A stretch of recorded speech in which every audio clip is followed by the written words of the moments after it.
عالی قدر امیر المؤمنین شیخ هبت الله خنزاده حفظه الله په خپل وروستي خپور شوي بیان کې د ښځو د حقونو سربیره په افغانستان کې د الله تعالی د دین په راوستلو او شرعي حدودو د پلي کولو لپاره د مبارزې پر دوام ټینګار کړی.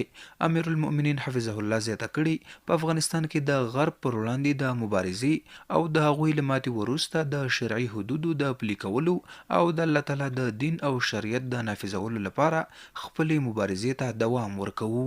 ما ودی ټول مالم غربیانو ته موږ دا وایو شل کاله در سره جنګېدلي یو شل کاله به نور هم در سره جنګېږو بلکې دغه زیات دا پر دغه ځای باندې خلاصه نه ده. موږ په دې مځکه کې د الله دین راولو شریعت راولو دا پر دې باندې نه ده خلاصه شوې چې موږ رالو بس کابل مو ونیوئ په ولایتو کې کښېناستو په چوکۍ کې به ناستو تورو شنې بخرو خبره ختمه. نه اوس موږ عملا شریعت راولو.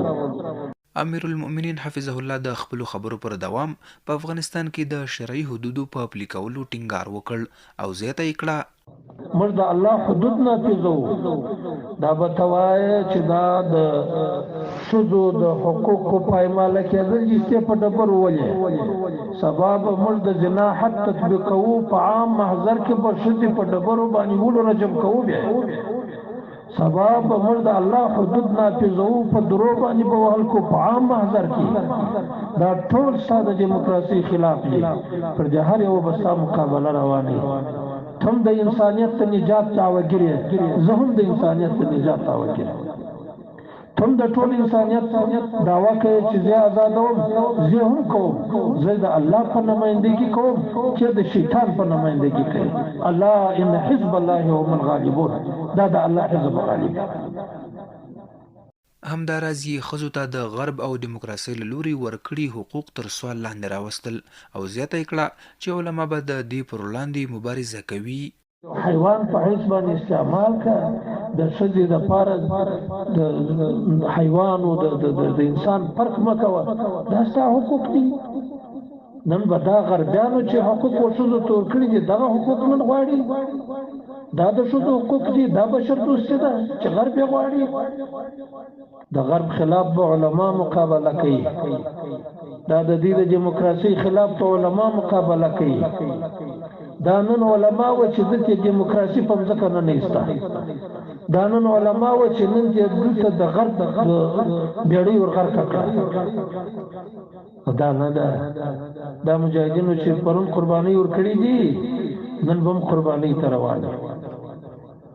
دیني عالم محمد اسماعیل زاهدي له ملي راډیو سره په خبرو کې وایي چې د شرعي حدودو عملي کول فرض او د الله تعالی حکم دی.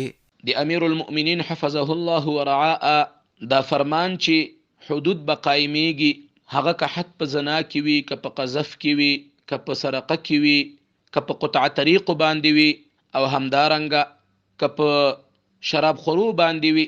دا د خدای جل جلاله حکم دی. دی وخت په امیر باندې دا فرض دی چې دی به په خلکو باندې حدود جاری کوي. د خدای جل جلاله په ځمکه به د خدای جل جلاله په بندگانو د هغه احکام پلي کوي. حدود دا فرض دي. باید ویل شي چې اسلامي امارت په څو ځله ویلي چې دمګړۍ په افغانستان کې د ښځو حقونه تر بل هر وخت خوندي دي او حکومت د ټولو هیوادوالو د حقونو رعایتولو ته ژمن دی.